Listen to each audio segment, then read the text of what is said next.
Given, as you heard from the introduction, that I have been around for a while and have had the opportunity and the privilege and the pleasure of serving in 5 administrations, I thought I would bring that perspective to the topic today, is the issue of pandemic preparedness. And if there's one message that I want to leave with you today based on my experience, and you'll see that in a moment, is that there is no question that there will be a challenge to the coming administration in the arena of infectious diseases, both chronic infectious diseases in the sense of already ongoing disease, and we have certainly a large burden of that, but also there will be a surprise outbreak. There will be a surprise outbreak. There will be a surprise outbreak.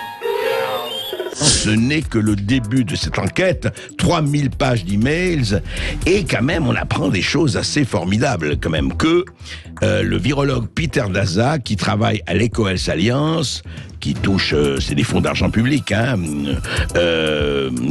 640 000 de subventions, 60 millions de dollars, 640 000, paye, participe et actionnaire et subventionne le labo de Wuhan, le labo numéro 4 de Wuhan, avec l'aval de Fauci pour faire des études sur les virus. Eh bien, Daszak est nommé par Fauci pour enquêter à Wuhan sur une possible fuite du Covid-19. Il est quand même pas mal de constater que Fauci nomme l'un des subventionneurs et actionnaires, en tout cas, l'un des personnes qui travaillent avec le laboratoire de Wuhan et qui est nommé pour une possible enquête sur la fuite du Covid-19.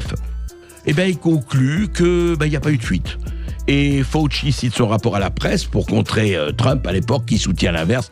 Trump était évidemment en grande bagarre avec les Chinois. Il dit il est possible, personne ne l'affirme et nous non plus, soyons absolument clairs. Mais l'hypothèse est là, et donc effectivement Daszak remercie Fauci pour dire oui, vous avez cité mon rapport et voilà, vous n'avez accordé aucun crédit à cette hypothèse de fuite du labo. But also there will be a surprise outbreak. There will be a surprise outbreak. There will be a surprise outbreak. Voilà. Nous avions reçu vendredi, comme vous le savez, nous avons reçu Brice Perrier, et Brice Perrier parlait notamment d'un autre virologue, Christian Andersen. Écoutez. Dans un mail du 18 au 19 avril 2020, il remercie le docteur Fauci de lui avoir apporté son soutien pour enterrer l'idée d'un virus échappé d'un labo. Mais là, oui, donc Peter Daszak le remercie, Fauci de s'être prononcé à ce moment critique où ça faisait polémique en disant non, ce n'est pas ça. Et en reprenant la théorie, enfin la ligne en fait posée par Daszak dans le Lancet au mois de février, en disant voilà, c'est une théorie du complot. Et ça, c'était aussi quand Daszak fait sa tribune, il l'écrit, on voit par les mails, et il envoie le mail avec la tribune le 6 février. Donc, à peine une semaine après que Christian Andersen écrit à Fauci en disant je me pose des questions, c'est peut-être ça, et là non, il y avait aucune discussion possible, de toute façon tout le monde est d'accord, il y a l'unanimité, et entre ça il y a juste eu le virus de pangolin qui est arrivé, et qui était même pas arrivé d'ailleurs parce que le virus de pangolin a présenté le 7 février, et je crois que le mail de la tribune, il envoie son mail au premier signataire, je crois que c'est le 6.